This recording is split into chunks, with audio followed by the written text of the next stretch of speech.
কাল দুলাভাইয়ের সাথে আমার বিয়ে, যাকে আমি আমার বড় ভাইয়ের মতন মানতাম, তার সাথে আমার বিয়ে কখনো আমি কল্পনাও করতে পারিনি।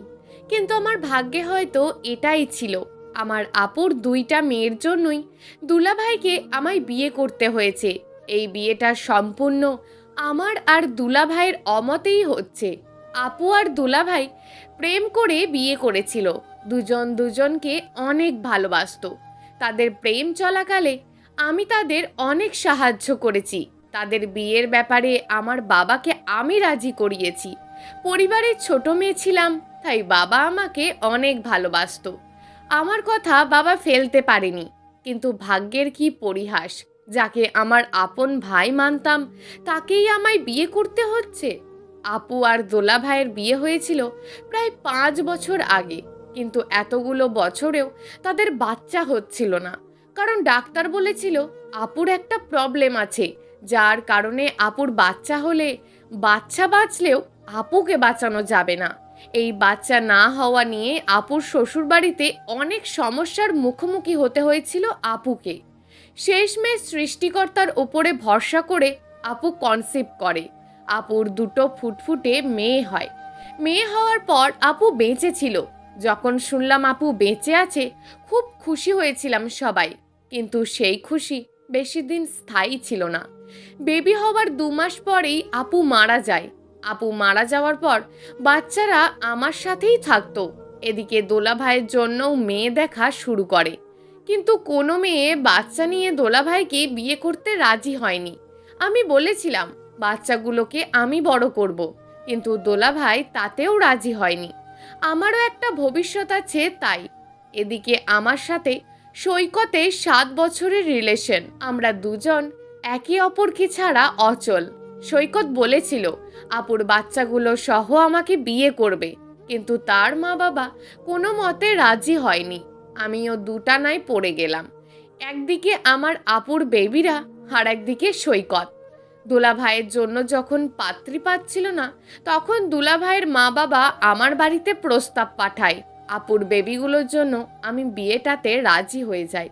দুলা ভাই জানতো আমার আর সৈকতের রিলেশনের কথা। তিনি বলেছিলেন আমাকে সৈকতকে বিয়ে করে ফেলতে। উনি বাচ্চাদের একাই বড় করবেন, কিন্তু আপুর বেবিদের ছাড়া থাকা আমার পক্ষে সম্ভব ছিল না। ওরা যেন আমার নিজের বাচ্চা। তাই আমি কাল দোলা ভাইয়ের সাথে বিয়ের পিঁড়িতে বসতে যাচ্ছি। এদিকে সৈকত আমাকে বারবার কল দিচ্ছে তার সাথে পালিয়ে যেতে। সৈকতের প্রায় অনেকগুলো কলের পর আমি তার কল রিসিভ করলাম। এতক্ষণ কই ছিলে? এতবার কল দিলাম, এখন রিসিভ করার সময় হলো? কিছু কথা বলার থাকলে বলো। কিছু কথা বলবো মানে? আজ আমাদের পালানোর কথা ছিল না? আমি পালাতে পারবো না। আমি নাজিয়াত আর আরিয়ানাকে ছাড়া থাকতে পারবো না। ওদেরকে নিয়ে আসো তুমি। পারবো না, আমি পারবো না তোমার সাথে পালাতে। দোলা ভাই ওদের আমাদের সাথে যেতে দেবে না। আমারও ওদের ছাড়া থাকা সম্ভব নয়। তাহলে তুমি কি চাও? কাল তোমার বিয়ে, আর আজ তুমি বলছো আমার সাথে যেতে পারবে না। তুমি কি চাও না আমার সাথে থাকতে? সব চাওয়া তো আর পূরণ হয় না। তাহলে কি আমাদের এত বছরের সম্পর্কটা আজ শেষ হয়ে যাবে? আপুর মেয়েদের ভালোর জন্য যদি আমাকে তোমাকে ছাড়তে হয়, তাহলে আমি তাই করব। ঠিক আছে, সিদ্ধান্ত যখন নিয়েছো তাহলে তাই হবে। ভালো থেকো তুমি। এই বলে সৈকত কল কেটে দিল। আজ হয়তো নাজিয়াত আর আরিয়ানার জন্য আমি অনেক বড় একটা ত্যাগ করলাম, কিন্তু এতে আমার কোনো আফসোস নেই, কারণ তারা দুজন আমার মেয়ের মতোই। আমি কাল দুলা ভাইয়ের বউ হয়ে নই, নাজিয়াত আর আরিয়ানার মা হয়ে আপুর সংসারে ঢুকবো। সন্ধ্যা হয়ে আসলো। দুলা ভাইয়ের দ্বিতীয় বিয়ে হলেও এটা আমার প্রথম বিয়ে ছিল, তাই আমার বাসায় ছোটোখাটো করে হলুদের অ্যারেঞ্জমেন্ট করা হয়েছে। আমাকে আমার কাজিনরা ডাকছে আমাকে রেডি করানোর জন্য। আমি যেতে না চাইলেও ওরা আমাকে জোর করে নিয়ে গেল। নাজিয়াত আরিয়ানা আমার সাথেই ছিল। ওদের মুখের দিকে দেখে মায়া হতো। কি এমন দোষ করেছিল ওরা, যার জন্য জন্মের পরেই তাদের মাকে হারাতে হলো? আমি যতই তাদের আদর স্নেহ করি না কেন, ওদের মায়ের অভাবটা কোনোদিন হয়তো পূরণ করতে পারবো না, কিন্তু আমার শেষটা দিয়েই চেষ্টা করব। তারা দুজন যেন আমার জন্য কোনোদিন কষ্ট না পায়। আমি তাদের দুজনকেই ঘুম পাড়িয়ে রেডি হতে বসলাম সবার জোড়াজুড়িতে। সবাই নাচ গান করছে, কিন্তু আমার মন পড়েছিল সৈকতের মধ্যে। জানি না ছেলেটা কি করছে। যেই ছেলে আমাকে ছাড়া এক মুহূর্ত থাকতে পারতো না, সেই ছেলে এখন সারা জীবন আমাকে ছাড়া থাকবে। কত প্ল্যান ছিল সৈকত আর আমার। আমাদের বিয়ে হবে, সংসার হবে, কিন্তু সব নিয়তির লেখা হিসাবে ওপর থেকে মেনে নিল, মন থেকে মেনে নিতে পারছিলাম না। কাল আমি আরেকজনের বউ হতে যাচ্ছি। কিন্তু ভাগ্যের কি নির্মম পরিহাস! যাকে বড় ভাইয়ের মতন সম্মান করতাম, আর তার সাথেই আমার বিয়ে। বাড়ির সবাই সবার মতন আনন্দ করছে, এমন সময় দোলা ভাইয়ের কল। আমি তার কল পেয়ে ওয়াশরুম যাওয়ার নাম করে মানুষের ভিড় থেকে বেরিয়ে আসলাম। হ্যাঁ দুলা ভাই, বলেন। তুমি কি সত্যিই কাল বিয়ে করছো আমাকে? হ্যাঁ, নাজিয়াত আর আরিয়ানার জন্য করতেই হবে। ওদের আমি একা লালন পালন করতে পারবো, কিন্তু ওদেরকে ছাড়া থাকা তো আমার পক্ষে অসম্ভব। তাহলে সৈকতের সাথে তোমার সম্পর্কের কি হবে? আমাদের সম্পর্কটা না হয় অপূর্ণই থাকুক, কিন্তু তোমাকে তো আমি তোমার আপুর স্থানে বসাতে পারবো না। আমি আপুর স্থান পেতে আপনার বউ হয়ে আপনার বাড়িতে যাচ্ছি না। আমি নাজিয়াত ও আরিয়ানার মা হয়ে আপনার বাড়িতে যাচ্ছি। তাহলে কাল আমাদের বিয়েটা হচ্ছে? হ্যাঁ। আচ্ছা রাখি এখন, সবাই ডাকছে। আপনি খেয়ে নিয়েন দোলা ভাই। এই বলে কলটা কেটে দিলাম। অনুষ্ঠান শেষ হতে প্রায় ভোর 4টে বেজে গেল। আমিও ফ্রেশ হয়ে বসলাম। ওই সময় সৈকতের কল। আবার কল দিলে যে? দেখা করতে পারবে একটু? তোমাকে শেষবারের মতন কাল একটু দেখব। সাথে তোমার মেয়েদের আর তোমার বরকেও নিয়ে এসো। আমার বরকে? কেন, তোমার দোলা ভাই? আচ্ছা, আমি দোলা ভাইকে বলে দেখি, যদি উনি রাজি থাকেন তাহলে যাব। ঠিক আছে। সৈকতের সাথে কথা শেষ হতেই দুলা ভাইকে কল দিলাম। কি ব্যাপার, এত রাতে কল দিলে যে? দোলা ভাই, একটা কথা ছিল। কাল একটু আমার সাথে বের হতে পারবেন? কোথায় যাবে? সৈকতের সাথে দেখা করতে। সে বলেছে আপনাকেও নিয়ে যেতে। প্লিজ না করো না। পালিয়ে যাওয়ার প্ল্যান করছো নাকি? নাজিয়াত আর আরিয়ানার মায়ের দায়িত্ব শেষ? দায়িত্ব যখন নিয়েছি, জীবনের শেষ পর্যন্ত চেষ্টা করব দায়িত্বটা পালন করতে। আপনি যাবেন নাকি বলেন? ঠিক আছে, আমি তোমাকে সকালে নিতে আসব। ওকে। এই বলে কল কেটে দিলাম। কাল সৈকতের সাথে আমার শেষ দেখা। আর কখনো হয়তো তার সাথে দেখা হবে না। দেখা হলেও হয়তো দূর সম্পর্কের কোনো পরিচিত মানুষ হিসাবে তার সাথে দেখা হবে। আজ শেষবারের মতন সৈকতের সাথে দেখা করতে যাচ্ছি আমি। দোলাভাই আমাকে বাসায় নিতে আসলো। দোলাভাই আর আমি নাজিয়াত আরিয়ানাকে নিয়ে বের হলাম। নাজিয়াত আরিয়ানার বয়স প্রায় 8 মাস। এদিকে সৈকত সেই সকাল থেকে পার্কে এসে বসে আছে আমাদের জন্য। দুলাভাই কোন একটা কাজে আটকে যাওয়ার ফলে আসতে একটু দেরি করেছে। আমরা পার্কে গিয়ে দেখলাম সৈকত বসে আছে একটা বেঞ্চিতে। তোমরা এসেছো? এত দেরি করলে যে? আমি একটু কাজে আটকে গিয়েছিলাম, তাই। দুলাভাই বলল। আচ্ছা, এত কথা না বলে কেন ডেকেছো বলো? বাসায় বলেছি বাবুদের জন্য শপিংয়ে যাচ্ছি। নয়না, তুমি কি সত্যি বিয়ে করে ফেলছো আজ? হ্যাঁ, আমার বিয়েটা করতেই হবে নাজিয়াত আর আরিয়ানার জন্য। তোমার কি একটুও মনে পড়বে না আমাকে? জানি না, তবে ভুলে থাকার চেষ্টা করব। সত্যিই ভুলে যাবে আমাকে? একেবারে ভুলে যাব তো বলিনি, বললাম ভুলে যাওয়ার চেষ্টা করব। আমাদের কথাগুলো শুনে দোলাভাই বলল, তোমরা চাইলে আজই পালিয়ে যেতে পারো। বাসার সবাইকে আমি ম্যানেজ করে নেব। না দোলা ভাই, এটা আর হবে না। সব যখন ঠিক হয়ে গেছে আমাদের বিয়ের ব্যাপারে, তাহলে আমাদের বিয়েটা হবেই আজ। ঠিক আছে, তোমার জন্য বেস্ট অফ লাক। তোমাদের বিবাহিত জীবন সুখের হোক। আজ শেষবারের মতন তোমাকে দেখতে এসেছিলাম নয়না। তোমাকে আমার দেখা হয়ে গেছে। আমি যাচ্ছি এখন। সৈকতের কথা শুনে নিজেকে আর আটকে রাখতে পারলাম না। আমার চোখ থেকে জল গড়িয়ে পড়ছে। আমি আমার চোখের জল আড়াল করার জন্য দুলাভাই আর সৈকতের সামনে থেকে দৌড়ে গিয়ে গাড়িতে বসলাম। আমার পিছনে দুলাভাইও চলে আসলো। তুমি যখন সৈকতকে ছাড়া থাকতে পারবে না, তাহলে আজ আমাকে বিয়ে কেন করছো? আমি যদি আজ আপনাকে বিয়ে না করি, তাহলে অনেকগুলো মানুষ কষ্ট পাবে। কিন্তু আজ যদি আমি আপনাকে বিয়ে করি, তাহলে শুধু সৈকত কষ্ট পাবে। আমি একজনের জন্য বাসার সবাইকে কষ্ট দিতে পারবো না। নাজিয়াত আর আরিয়ানার মা হওয়ার যে দায়িত্বটা নিয়েছিলাম, সেই দায়িত্বটা আমি পালন করব। ঠিক আছে, তুমি যা ভালো বোঝো। আমরা বাবুদের জন্য শপিং করে বাসায় চলে গেলাম। বাসায় মেহমানে ভর্তি। সবাই বলা বলি করছে বিয়ের দিন বরের সাথে ঘুরতে গিয়েছি, আরও অনেক নিন্দা। এসব কথা আমি কানে না নিয়ে রুমে গিয়ে বাবুদের ঘুম পাড়িয়ে দিলাম। কিছু কাজিন আর ভাবি আমার রুমে এসে আমাকে বলছিল, কিরে, বরের সাথে রাতেই বিয়ে, সকালে বের হওয়া লাগে, তর সইছে না বুঝি? আবার কয়েকজন তো বলে, শুনেছিলাম তোর এক ছেলের সাথে সম্পর্ক ছিল অনেক বছরের, ছেলেটাকে ছেড়ে দিয়েছিস নাকি? তুই কি বিয়েটাতে খুশি? বিয়ের আগেই তো মা হয়ে গেলি। বাচ্চাগুলোকে দেখে রাখিস, যতই খালা হোস, আপন মা তো আর না। সৎ মা সৎই হয়। এই সৎ কথাটা শুনে আমার মাথায় রক্ত উঠে গেল। নিজেকে আর চুপ রাখতে পারলাম না। প্লিজ, তোমরা এভাবে বলবে না। আমি ওদের জন্যই বিয়েটা করতে রাজি হয়েছি, আর তোমরাই এসব কথা বলছো। আমি ওদেরকে নিজের সন্তানের মতন আদর করব। আমি ওদের কেমন যত্ন নেব, এটা না হয় ওরা বড় হলে ওদের মুখ থেকেই শুনে নিও। সন্ধ্যা হয়ে আসলো, বাসায় মানুষ আসা শুরু করেছে।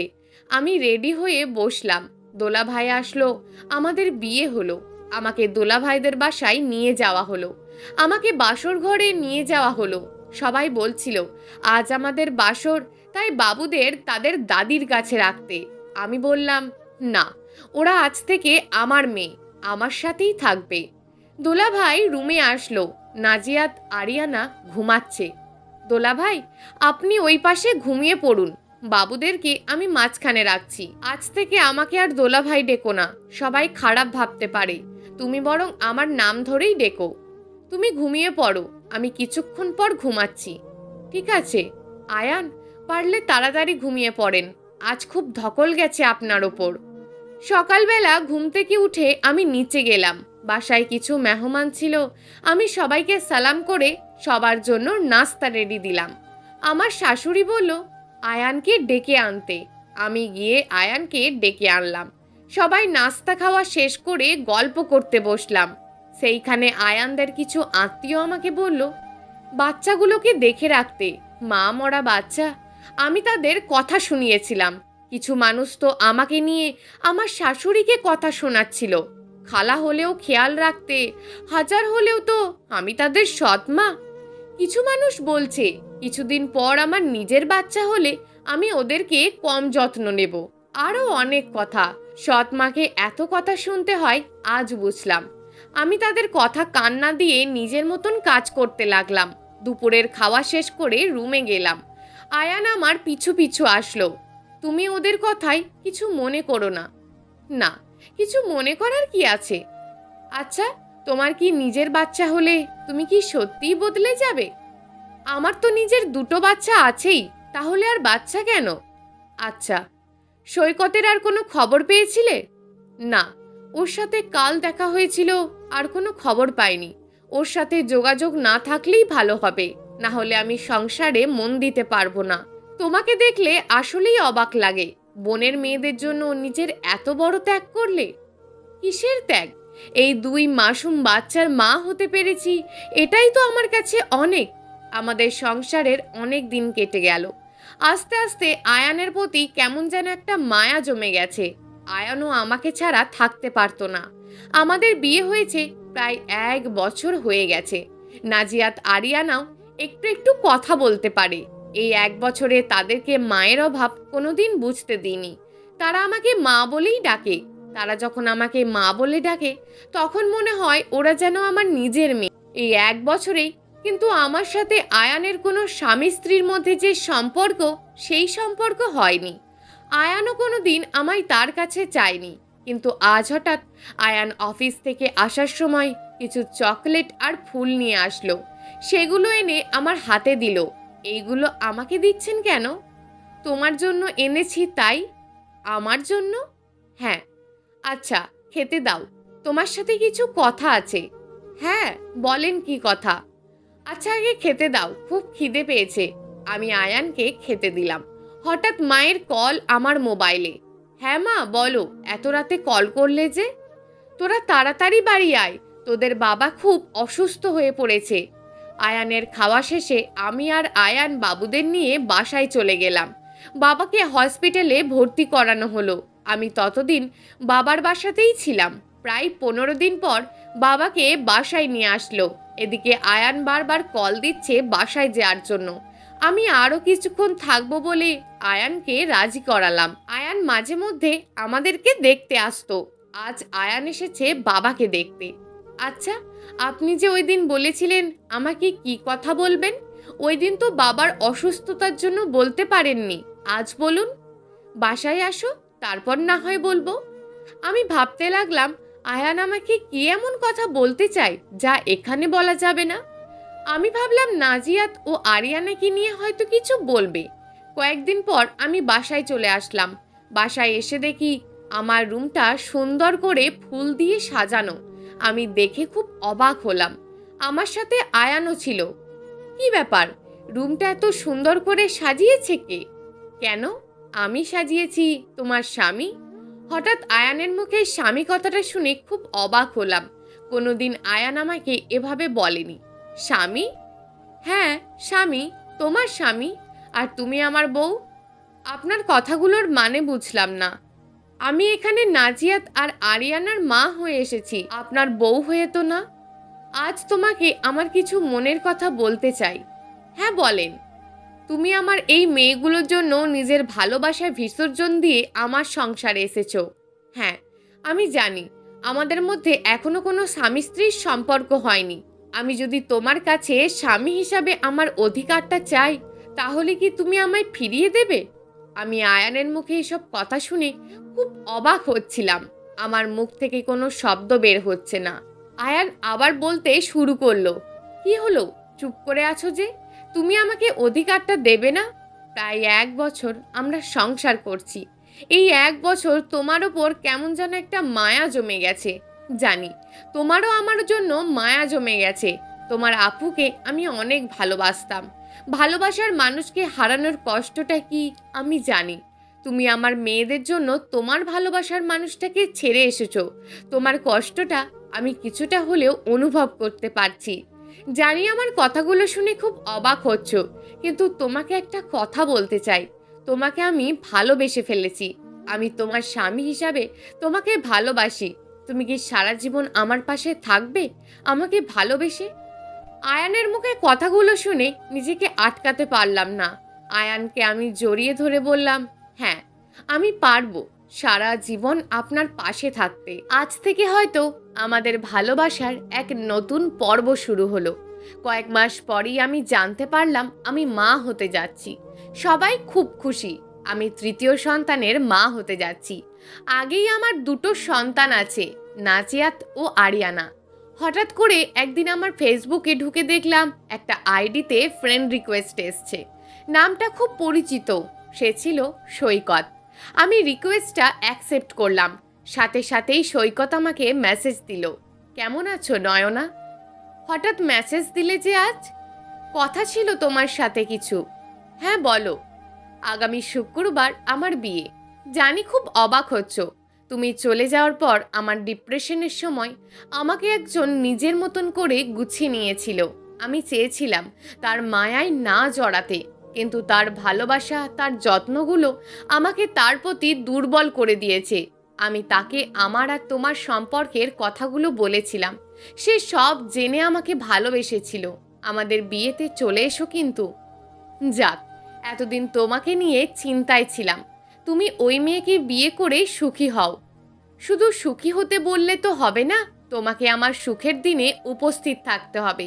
তোমাকে আমার বিয়েতে আসতে হবে কিন্তু। আমি হয়তো আসতে পারবো না, আমি তো মা হতে যাচ্ছি, তাই শরীরটা ভালো যাচ্ছে না। আমি আয়ানকে পাঠাবো, আর তুমি তোমার বউকে নিয়ে আমাদের বাসায় এসো কিন্তু। ঠিক আছে, ভালো থেকো, নিজের শরীরে যত্ন নিও। আয়ান বাসায় আসলে আমি সৈকতের কথা বলি। আয়ান খুব খুশি হয় সৈকতের কথা শুনে। আমি শরীরের অসুস্থতার জন্য সৈকতের বিয়েতে যেতে পারিনি। আয়ান গিয়েছিল, নাজিয়াত ও আরিয়ানাকে নিয়ে গেছিল। আজ দেখতে দেখতে নাজিয়াত আরিয়ানার 10 বছর পূর্ণ হলো। আমার ছেলেরও 7 বছর চলছে। তার নাম রাখা হয়েছিল সমুদ্র। এতগুলো বছর আমি নাজিয়াত ও আরিয়ানাকে তার মায়ের অভাব বুঝতে দিইনি। তারাও আমাকে খুব ভালোবাসে। নিজের ছেলের থেকেও বেশি আদর করি নাজিয়াত ও আরিয়ানাকে। আয়ান, নয়না, নাজিয়াত, আরিয়ানা আর সমুদ্রকে নিয়েই আমাদের ছোট্ট সংসার খুব ভালোই চলছে। প্রিয় দর্শক, এই গল্পটা আপনাদের কেমন লাগলো তা অবশ্যই একটি কমেন্ট করবেন।